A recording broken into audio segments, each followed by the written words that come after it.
This camera has garnered quite a bit of attention since its release. It's left many of you wondering, is it worth the investment in 2024?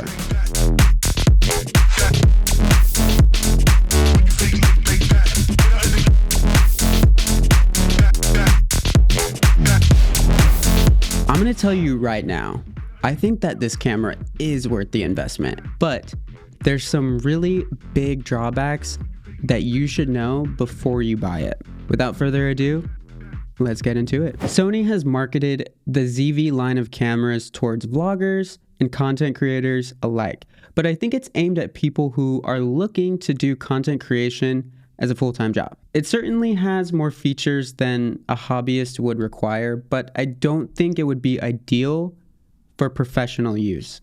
And I'm gonna get to those reasons very soon. I had been in the market for a small but capable camera since 2022. I've always had my eye on the FX3 since it was released in 2021. Since it was released, it's become a staple and a very well-known camera in the film and TV industry. However, with that price tag of $3,900, it left it just out of my price range and rendered me basically unable to justify buying it as a content creation cam. As you can imagine, I was pretty stoked when I saw that the ZV-E1 camera was announced because it's half the price as the FX3, almost identical specs as the FX3. The 15 stops of dynamic range, all of the frame rate options, the color depth with 422, insane low light performance with the dual base ISO of 640 and 102,400. This camera can basically see in the dark, and it can record up to 10 times slow motion, just like its big brother, the FX3. On top of identical image quality as a premium professional cinema camera, it's also packed with Sony's latest and greatest AI technology. My mantra has always been work smarter, not harder. I'll literally try anything if it makes shooting a more enjoyable experience. So let me start off by telling you what I love about this camera and what I don't love about this camera after owning it for 6 months. Let's start with my hit list. Things I do not like. Auto framing. This feature is like when you're keyframing a subject in post-production, you know, you're tracking it around the frame and it just looks so unnatural and jittery and not good. Yeah, that's what you're getting with auto framing. I would rather just do it in post, you know, and that's gonna be said for a lot of these features. If you edit in DaVinci Resolve or Premiere, they have updates that you can auto frame with a click of a button. I always think it's just easier to shoot wide and then do it in post. Next up on my hit list is frame stabilizer. This one took me a while to figure out, but for me it's been a hit or miss. It works well if you're going for a locked off tripod type of look, but if you're trying to track anything, it kind of just looks like bad keyframes again. I have spent some time messing with it and I think a shot looks good in the camera viewfinder. Then when I get home and I put it on my computer and I'm looking at it on a larger display, I realize that it actually doesn't look that good. Dude, I just almost fucking hit you, bro. Doesn't look great, so I just leave it off now. Next up, product defocus. This one seems a little pointless to me, but you know, it's an option. It basically just opens up your iris all the way and increases your shutter speed to something ungodly high if you don't have a ND filter. Everything that's in focus is gonna look overly sharp. Most people won't notice this type of thing, but surprisingly, there is a lot of people who will notice. Lastly, this is a hot take, I think, but the dynamic active stabilization, I don't love it, and I wanted to love it. It sounded so cool. I had high hopes for this because I thought maybe I wouldn't have to take a gimbal with me, but I have not really been able to get super great or good results with the setting. It's kind of the same as frame stabilizer. If you're trying to keep the camera really still, you know, or you're mounting it to something, it's great. I don't think that it's giving gimbal when you're walking. If you have a shaky hand, it's good, but I don't think walking and tracking is usable. I think eventually gimbals will be obsolete, but for right now, I think if you want movement in your shot, just use the other image stabilization settings on the camera because those actually work pretty great, I think, and those are just what I leave mine on. I usually leave it on normal or standard or active. Next up is the cinematic vlog mode. Once again, something I probably wouldn't really use just because I have commitment issues, and baking in stuff like that is just something I'm not interested in. If you're looking for that Wes Anderson style of vlog for whatever reason, this will do that for you with minimal effort. Next up, photos are kind of just there, but don't expect to like print out any of these photos on a large canvas or really take any photos that are super highly detailed. This is absolutely a video camera first and foremost. So honestly, I would probably just shoot photos with your iPhone or have a photo dedicated camera. However, I do think that the photo feature comes in handy on this camera, and especially where I think it's really strong is the time lapses, because you can do hyperlapses and have full control of your shutter and everything. So therefore, I'm happy with the photo setting, but I don't take photos, if that makes sense. The last most important thing about this camera that drives me crazy, that keeps me from using this camera on everything and makes me sad, honestly, is the overheating. It's been very difficult and very annoying, the overheating issue. But for some reason, I only get overheating when I'm streaming or when I'm recording on my computer, which I love to do. I love that feature. So that part sucks. I've been having to like use this little neck fan that I bought for work and like put it on the camera when I'm shooting. And that works. I can record. Then I have like this loud, annoying fan going on, and it's just not it.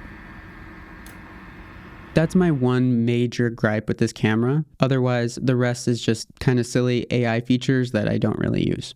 That being said, let's get into the things that I love about this camera, because there is a lot of them. Before I do that, I just want to say quickly that I love that Sony is adding these AI features, and I want them to keep adding these and updating them with every model, because eventually they're going to be amazing.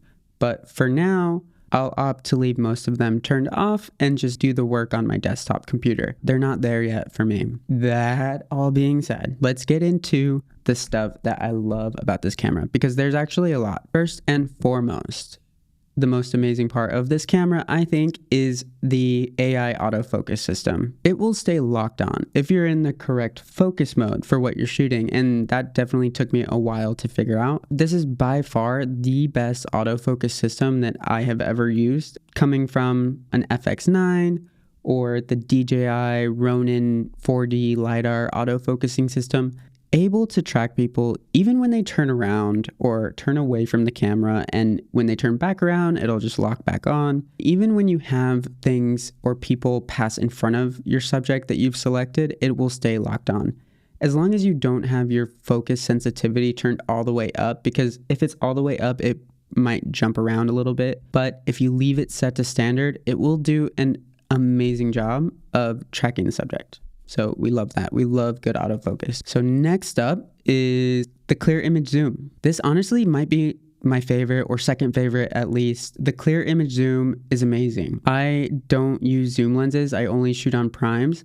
So with this feature, I'm able to film in 4K and zoom in digitally, but like it looks like I have a power zoom lens on the camera, and I think it's amazing. The zoom is nice, and you use the little rocker on top to zoom in, and I don't know, it looks great. I would keep in mind that I wouldn't really recommend using this feature on anything that is meant to be viewed on a larger display, because it does have that grainy digital zoom look when it's on a larger display. However, for social content, like most people will use this camera for, like Instagram, TikTok, even YouTube, it's totally usable. I love it. I've been using it a lot. Next up is the onboard microphone is actually better than I thought it would be. I love that it automatically activates the front or back mic depending on where the voices are. I think all microphones should be smart. Shining. Mountains are visible, no complaints, and be able to track voices and, kind of figure out a scene and figure out what is important. Next thing I love about this camera is that it streams in 4K. So if you're a streamer or you're like me and you just want to flex on all your Zoom call meetings and your virtual appointments, this is also amazing. All you need is a high-speed USB-C cable, and you can easily set this up and use this camera as a webcam and send out beautiful, crispy 4K footage to people's phone screens everywhere in the world, and it's amazing. But like I said, keep in mind, this is when I get the overheating, is when I'm using it as a webcam. Mostly, it overheats quickly and fast, so you're gonna need a fan. Just keep that in mind. But every time I hop on a Zoom call or I have my therapy meeting, I always get compliments on the quality, and I love that. And it's memorable, and I just think it's really cool. And last but not least, my favorite AI feature of this camera, not really my favorite, but it's one that I really like and I didn't know I would like, is the smooth skin feature. This is like basically the best AI Facetune, face clearing thing that I've ever used on a camera. I'm actually using it right now, so let me know what you think. I don't have super clear skin a lot of the time, so having this feature that I didn't even know I had till I was using the camera, if you have it on low, it's very subtle and it just makes you look better, and we love that. Overall, the wrap up, the end of this video, the Sony ZV-E1. This camera, I love it. It offers incredible functionality, and it's packed with new AI smart features that you may or may not love. The ones that I love, and I can't imagine having a camera that doesn't do this stuff now. The ones that I don't love, it's fine. I love the innovation behind it, and I love the direction that they're going with their cameras and their technology. If this camera is in your price point and you see the value in having a super small, travel-friendly, low-profile, full-frame, cinema-ish camera, this is an amazing purchase. If the unreliability of the temperature sensitivity and needing a fan rubs you the wrong way, you might just want to wait for the rumored FX3 to be released next year. That's just a rumor. That's all for this video. If you enjoyed it, please consider subscribing. It would really be awesome. I'm trying to grow this channel this year. It's my new goal. So let me know in the comments, do you think the Sony ZV-E1 is going to be worth it in 2024?